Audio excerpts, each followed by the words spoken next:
You know it's bad when even the coneflowers look dehydrated. So I figured I would give you guys an update on the animals and the garden now that we're in summer. If you watched my other videos in the spring, you know it was a really, really chilly, cold, extremely wet spring. Well, now that we're in the summer, it just went from cold to instantly really, really hot. It's 101 degrees today and extremely dry. We're in a drought. We were in a drought last summer as well, but this summer has been hotter than last summer, so it's really a struggle. But look, this Cosmo's looking good, nice and big. I did unfortunately lose one. Had to pull that up. The zinnias, which are these flowers, are pretty drought hardy, so they're doing okay. The Japanese beetles are trying to get to them, so I did have to spray some 7 on them. And I lost a bachelor button. Look at that. I'll have to pull that out. One update that makes me really sad to share is that we lost all of the yellow squash and zucchini and the golden zucchini. I don't know exactly what happened because I've been doing this for many years and I've never just had them all get wiped out, especially this early on in the season.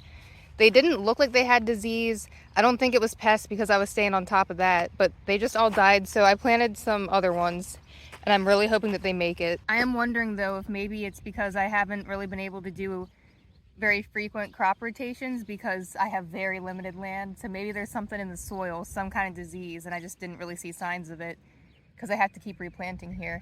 I don't know, it's weird, I've never had this happen before. And I don't think it's from the drought because I've been watering them, which is quite a task, but I've been trying my best to keep everything going. Here is the cantaloupe. That's also something that I had to replant quite a few times because in the spring when it was so cold and wet, they just weren't sprouting. But now we finally have some, getting some blooms on them, starting to get some size. I'm very behind schedule compared to what I normally like to be, but some things with nature are just out of your control and all you can do is try your best and roll with it. Watermelon is not looking great. But here's a Congo watermelon that I planted. That's the kind that gets really large. It is a seeded variety. That one's looking good. The orange seedless plants are struggling. And then this one looks okay.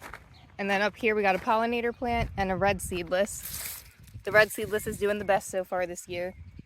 And then here's the little melons that the pollinator plant sprouts. I do have a video that I made earlier in the season. Go check that out. It's about planting watermelon and I explain in there why you need pollinator plants.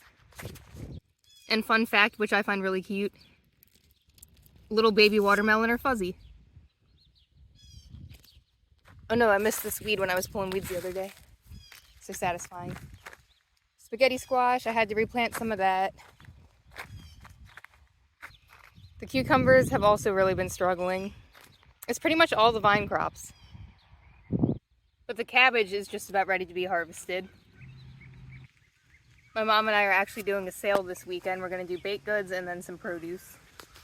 And the deer ate the head off of this sunflower, but this plant did not want to give up because look, it resprouted. A lot of sunflowers don't do this. Some varieties do, but many don't.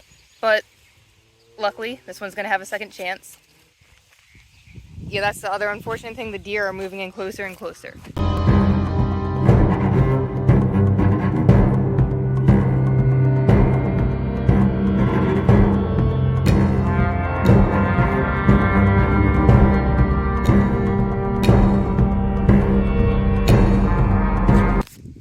One of my things that has been doing pretty decently though, shockingly, with this lack of rain, is my pepper plants have been doing pretty well. And so have the eggplant.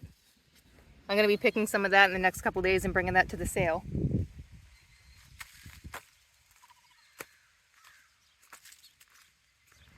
And it looks like I'll be able to bring some purple peppers to the sale too, which is good because the customers always love the colorful stuff. You can see with this heat though, some of the broccoli has gone to seed. It's too hot, it bolted, but it's not going to go to waste because I'm going to pull it up and give it to the chickens and they will enjoy it. It's getting kind of breezy. I keep hoping that that means rain is coming, but it's not looking like it's in the radar. And we have some pumpkin plants that are doing okay, but we lost some of those as well, so I had to replant them. But this one has a little baby on it. That's always a good sign. And this sunflower plant came down in the wind a couple weeks ago, but the roots are still covered in soil, so it's still surviving, it's still blooming. It did not give up, so I figured I should just leave it here. And it produces multiple blossoms, which is great because I can use those in bouquets. Now that I have so many flowers blooming, I'm going to start selling bouquets again. But I have noticed that when it's so dry and hot like this, and you cut the flowers, they don't last quite as long, so that's always kind of a shame. But I find that if you keep it in a vase with really, really cold water and clean water, make sure you clean out the vase every day, and put a little bit of sugar in there, that can help prolong them a little bit. And if you cut the stems at an angle instead of just straight when you're harvesting them, that helps as well. And this weird weather we've had during the spring and now this really intense heat and dryness in the summer has had the tomato plants growing slower than they normally do. But slowly but surely they're trying to get there. Gardening will humble you, that's for sure. It's not for the faint of heart. And that's why when you do get things that work out, even small things, it feels so rewarding. So now I'm going to cut to some really pretty scenery with the garden. And then I'm going to give you updates on the animals because I have some really exciting stuff to share.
So here's a really exciting gecko update. My red-based lily white crested gecko Saffron and my female tricolor named Toasted S'mores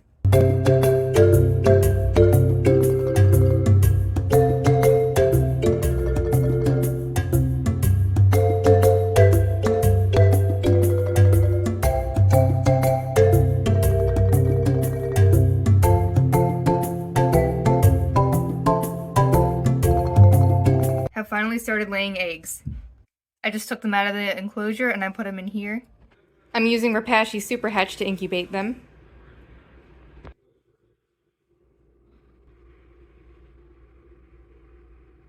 You want to put them in with the embryo part facing up, and you don't want to move these. Unlike bird eggs, you do not want to turn reptile eggs. I took a little pin cushion and I poked just a couple little air holes on the side of this container so it can get a little bit of ventilation, but for the most part you want this to stay nice and moist. So I've already candled them and I've confirmed that they are fertile. I'll show you that real quick, and then we're going to put the lid on here and put them somewhere nice and dark and safe, room temperature, and then hopefully in a few months we'll have baby geckos. So when I recommend keeping track and labeling your eggs and with dates and pedigrees, it's just good to be organized, especially if you plan on selling. So here's one of the eggs. You can see the red ring with that dot in the middle. That's the embryo, so this egg is fertile. And so is this one.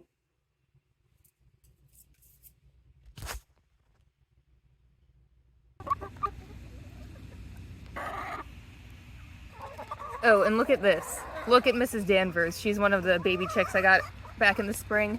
Look how big she's getting. She is a buff Brahma, and Brahmas are a large breed. And it's just crazy how quickly she's growing. She's so big. And then here is Mimosa. She is the silky. If you watch my other videos, when I brought the chicks in here once they were old enough, she adopted them, even though they technically didn't need her. But she took good care of them. And back in those videos, she had a bald head. She kind of was slow growing back her feathers after molting. But now her beautiful afro has grown in, and it is luscious.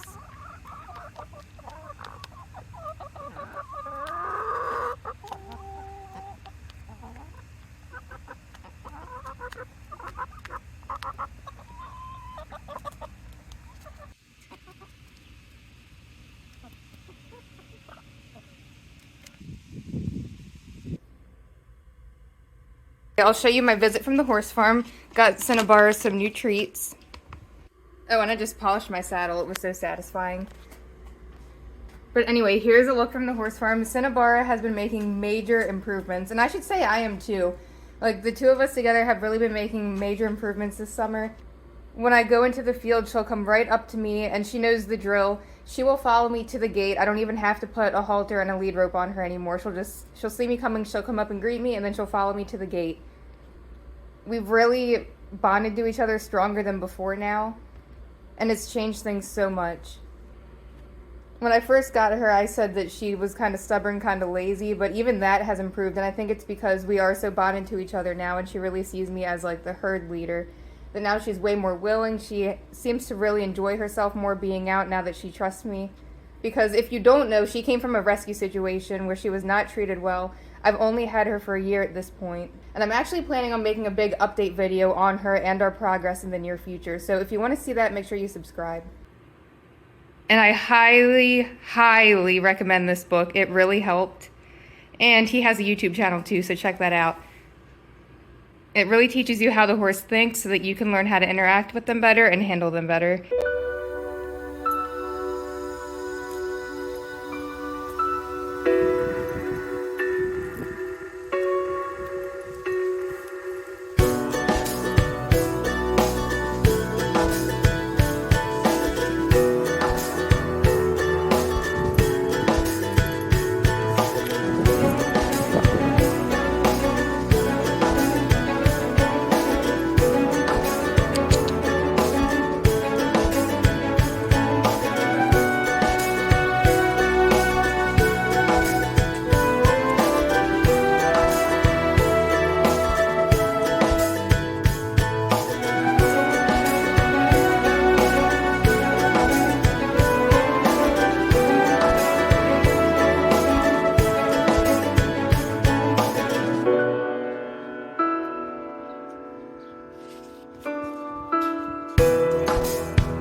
That's not our cat, by the way, but he likes to come and visit sometimes. And this rabbit is always here hanging out near the chickens every single time I come out.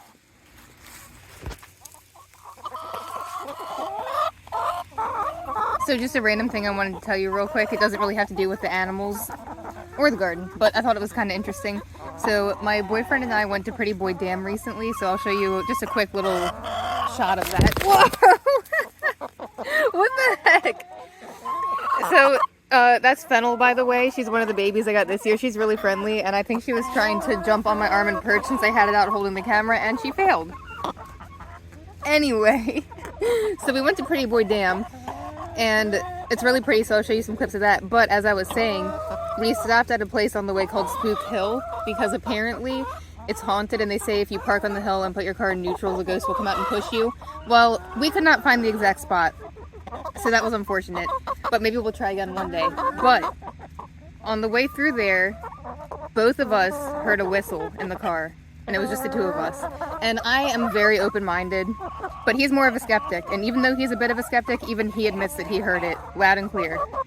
So I didn't get that on camera. I wasn't recording when it happened, but it does make you wonder. But here's some shots of Prettyboy Dam. They say it is haunted there too, but it was beautiful, so here it is.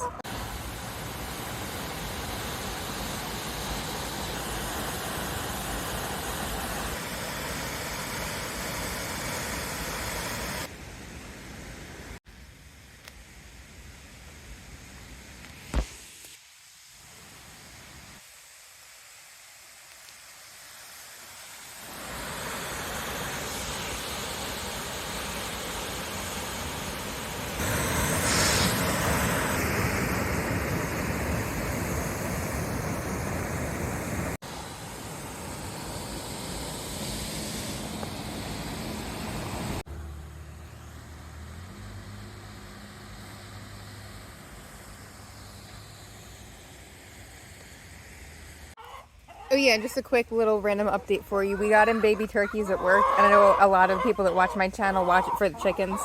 So I thought you'd appreciate seeing the baby turkeys. Here's a look at them.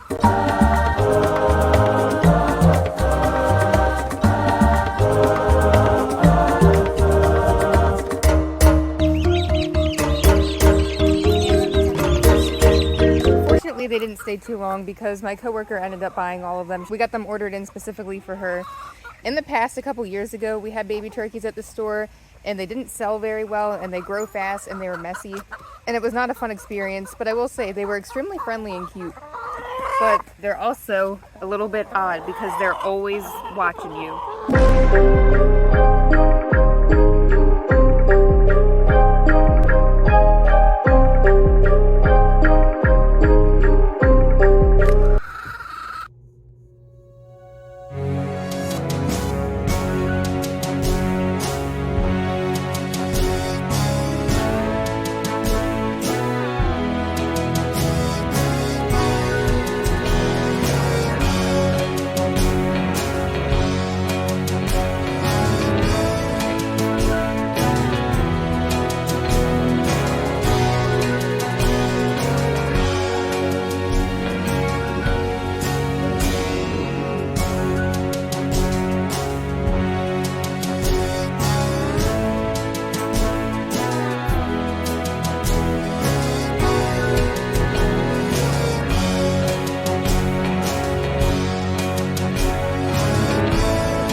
So I wanted to give you some more updates on the babies specifically, because now that they're older, their personalities are really coming out. So here's Fennel. She's my Easter egger.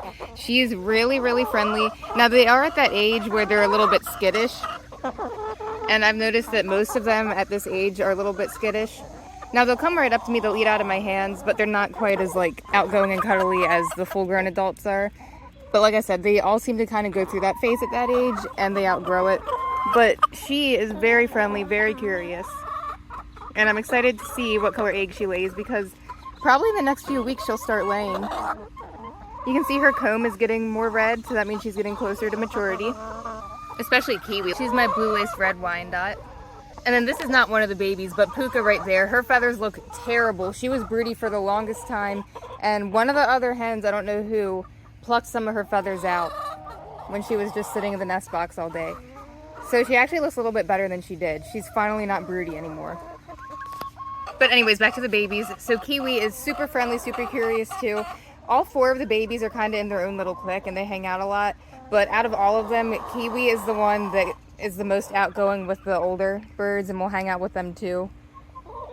She's more independent than the other ones. And then that little white one is Willow. I'm still pretty sure that it's a female. She hasn't crowed yet, so I'm pretty confident it's a female, but Silkies do develop slower than other breeds, so you never know for sure, but I'm pretty confident that she's a female. She is a drama queen. She's the one that gets spooked the most. She cries the most. She's very chatty. She was very clingy to Mimosa, the one that adopted her for the longest. But she's cute. We all love her. She and Mrs. Danvers actually are the culprits that pulled out all of the fake plants. That's become a bad habit of theirs, but it keeps them entertained and it doesn't hurt anything. So I need to replant in here because you can see they ate all the grass again already. There's Mrs. Danvers.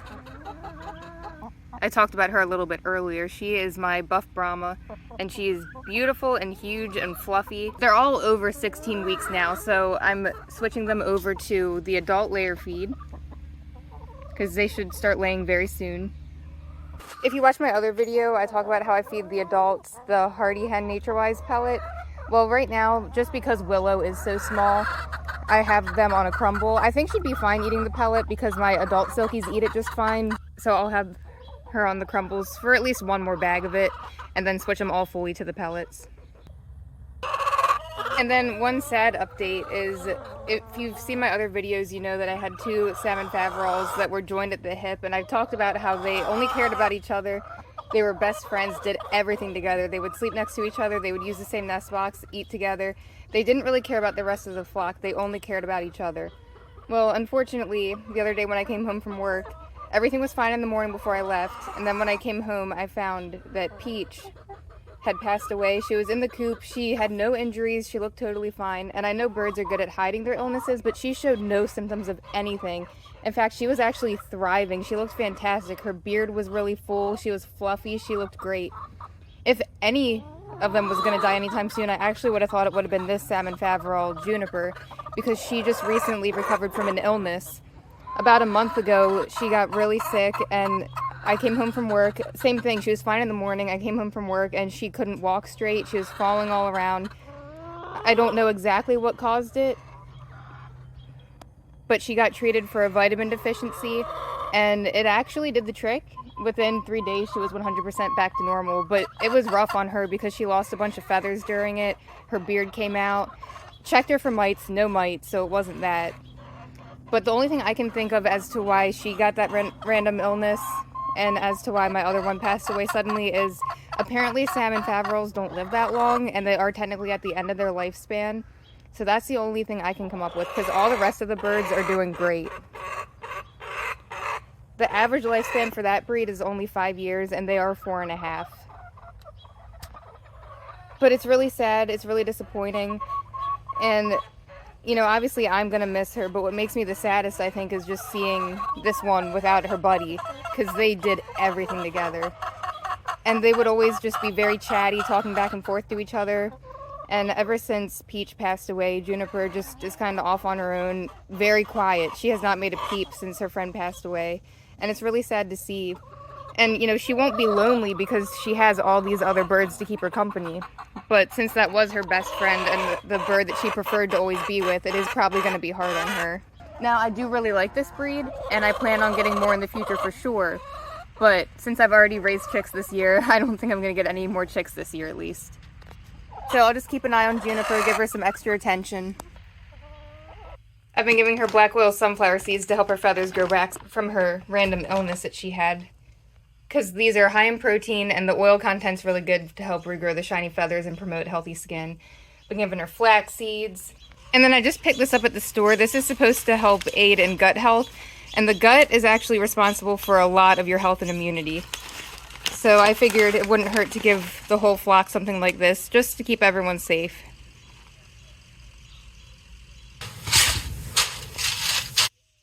And then I've also been mixing herbs into their water and Nutri-Drench.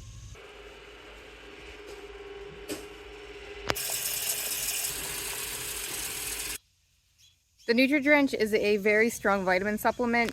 You can give it to them if they're sick or even just as needed as a preventative. So if you saw their water bowl in the background of that filming, that's why it looks a little bit dark and murky, because the Nutri-Drench is very dark. But I'm actually about to refill it and switch it out for the day because it's morning. And I'll add some fresh herbs to it. But yeah, it was just really sad. Chickens are so much smarter than a lot of people give them credit for. And Juniper definitely knows. She's definitely mourning. She seems lost without her buddy, but at least she's not completely alone because she has the whole rest of the flock. But like I said, it's a really fantastic breed. They are cold hardy. They lay a really pretty pink tinted egg. They're friendly. They make really cute, unique sounds. So I highly recommend them. And for now, we'll just have to give Juniper some extra love and attention. So here's a quick little flashback to remember Peach before we go. And then after that, to end it on a happier note, because I don't like to end videos on a sad note, I'll show you some shots of Eva having fun in the pool because that's one of her favorite summer activities, and Eva's been having such a blast this year.